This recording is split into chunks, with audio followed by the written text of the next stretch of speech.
السلام عليكم ورحمة الله تعالى وبركاته، متتبعي قناة مطبخ سارة. كنتمنى أنكم تكونوا بخير وعلى خير وبصحة جيدة إن شاء الله. مبروك عواشركم، الله يدخل عليكم بالصحة والسلامة إن شاء الله. رمضان مبارك كريم، أهله الله علينا وعليكم باليمن والبركات. اليوم الغوصيت ديال اليوم أو وصفة اليوم تكون عبارة عن كريب بحلو. نزول لي زانغريديون اللي نحتاجو. اول مقادير: نزيد حليب، معلقه كبيره ديال السنيده، شاسي فاني، جوج بيضات كامله، جوج بيضات يعني جوج بيضات كاملين، ماشي صفر بيض ولا ابيض البيض. نطحنو كلشي في الميكسور، شويه ديال الملحه. انا نضيف هنايا جوج كيسان ديال الدقيق.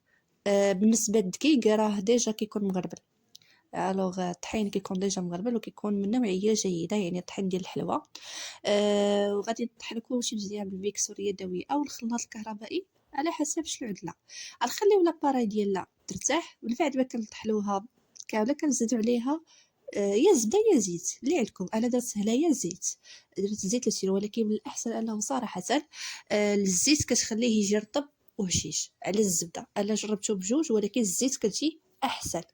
هنا كنطحنوا كلشي وغادي نخليه يرتاح واحد نص ساعه. شحال ما خلينا يرتاح شحال ما مزيان. دابا غادي ندوزو نصاوبوا الكريمه ديالنا اللي غنحتاجو باش نعمروا لي كريم ديالنا. بالنسبه للكريمه درت انا كريمه الكاكاو، عندي كاس صونص ديال الحليب، عندي بودره الكاكاو واحد جوج معالق كبار ديال بودره الكاكاو يكونوا عامرين. غادي نضيفوا كذلك سكر سنيده. غادي نضيفو معلقه هنا جوج معالق كبارين ديال الدقيق او هذا الطحين، دقيق او الطحين كل واحد كيقولوا على حسب المدينه ديال كل واحد.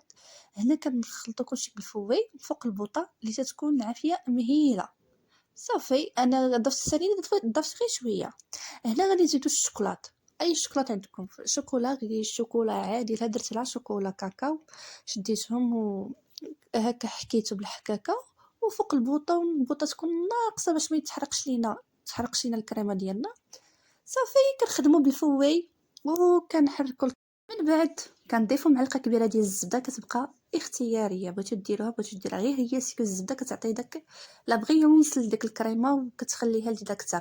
من بعد ما استراح لينا الكريب ديالنا المده ديال نص ساعه حتى ساعه، سا ديبون نتوما شحال بغيتو تخليوه. هنا كنبدا نصاوب لي كريب ديالي. هنا لاباراي هكا كنصاوبوا لي كريب كنحطهم فوق البوطه. البوطه تكون ناقصه، البوطه تكون ناقصه ديال الكريب باش يطيبوا بالمهل وما يجيوش محروقين او انهم ما يجيوش طايبين، حيت كاين اللي كيجهد لهم البوطه يجرب عليهم وكيجيو معجنين. صافي نخلي الكريب ديالي حتى يطيبوا على خاطرهم، حتى كنسالي كلشي.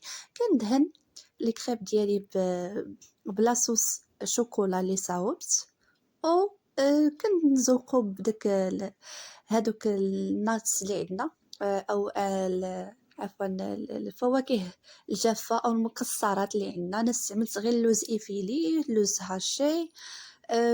ممكن ديروا اللوز عادي، ممكن ديروا اللوز مهرمش اللي حبيتو. صافي هو الكريب ديالي تبارك الله كيجي غزال، كيجي منفوخ فن خفيف ظريف، كيجي رائع. بالنسبه للكريب سالي غادي نحيدو غير الفاني ونحيدو السنيده وغنديرو بلاصه من الملح شويه ديال الابزار. صافي كنطحنوا لاباغاي ديال الكريب ديالنا. اراكم فيديو قادم ان شاء الله. دمتم في رعايه الله وحفظه، الى وصفه جديده باذن الله.